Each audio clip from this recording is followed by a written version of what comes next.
Operation black forest, ये नाम आपने सुना होगा। ये कर्रे गुट्टा पहाड़ी पर सबसे लंबे और कठिन ऑपरेशन का नाम दिया है सुरक्षा बल ने। जाहिर है कि सुरक्षा बल के द्वारा नक्सलियों की दुनिया को उजाड़ने का यह बड़ा ऑपरेशन पूरी देश में सुर्खियों में रहा और हर वक्त चर्चा में रहा।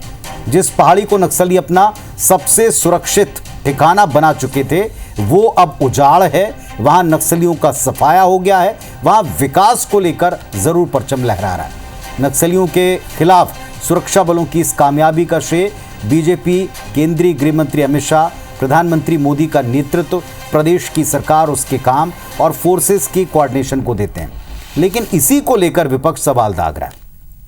पहले पूर्व सीएम भूपेश बघेल ने सवाल उठाए, इसके बाद अब पीसीसी चीफ दीपक बैज इससे जुड़े कुछ सवाल प्रदेश की सरकार से, देश की सरकार से पूछ रहे हैं। देखिए वो सवाल क्या है।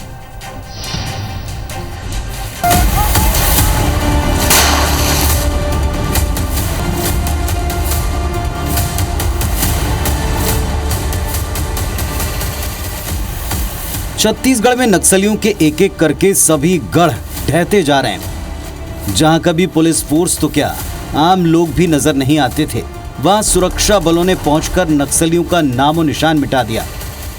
छत्तीसगढ़ तेलंगाना बॉर्डर के कर्रे गुट्टा पहाड़ी पर करीब 21 दिन चला ऑपरेशन ब्लैक फॉरेस्ट इसकी ताजा मिसाल है। नक्सलियों का सबसे मजबूत ठिकाना ध्वस्त होने के बाद जहां सरकार और फोर्स के लिए राहत है, तो दूसरी तरफ इस पर अभी भी सियासी बयानबाजी जारी है। कभी ऑपरेशन में मारे गए और शिनाख्त हुए नक्सलियों की संख्या को लेकर जुबानी जंग छिड़ती है, तो कभी ऑपरेशन के तरीकों पर सवाल उठाए गए। कांग्रेस ने अब कर्रे गुट्टा ऑपरेशन को लेकर सरकार से 3 सवाल पूछे हैं। आखिर इस तरह से अघोषित वहाँ पे प्रतिबंध क्यों लगा गया था, सबसे बड़ा सवाल। और उसके बाद पहली बार है कि सीआरपीएफ का डीजी और प्रदेश का डीजी बीजापुर में जाकर प्रेस कॉन्फ्रेंस करते हैं। और उसके बाद वहाँ के, देखिए हमारे प्रदेश में स्वास्थ्य व्यवस्था कमी है क्या? अभी तक हर छोटे बड़े नक्सल अटैक हुआ है तो स्वास्थ्य के इलाज के लिए यहीं पे इलाज हुआ है प्रदेश। लेकिन पहली बार ऐसा स्थिति है कि जवानों को उस इलाज के लिए मतलब सीधा दिल्ली ले जाया गया।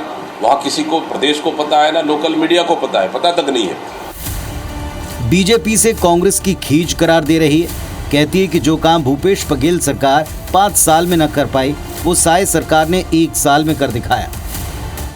भूपेश जी 5 साल मुख्यमंत्री थे, वो सपने में कभी नहीं सोचे थे कि छत्तीसगढ़ के हमारे जवान नक्सलियों को इस प्रकार का जवाब दे सकते हैं, इस प्रकार का कार्रवाई कर सकते हैं। और आज नक्सलवाद अंतिम सांसें ले रहा है। भूपेश बघेल जी को राजनीति नहीं करना चाहिए। इनके समय में नक्सलवाद चरम पर था, उसको अब खत्म किया जा रहा है, इस बात की इनको तकलीफ है।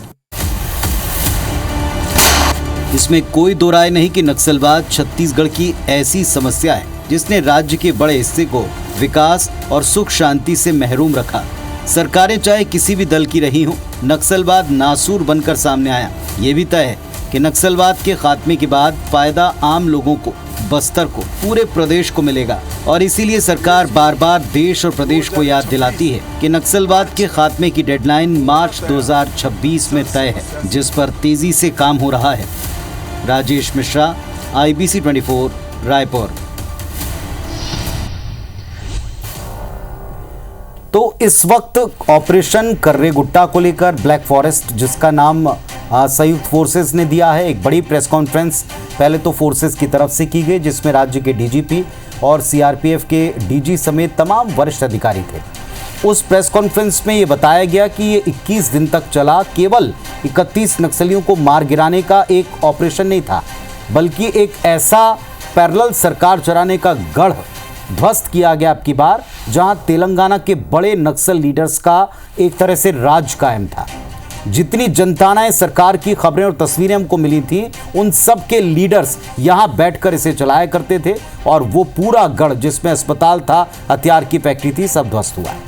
ये बड़ी कामयाबी है, लेकिन इस पर राजनीति करने से बाज नहीं आना।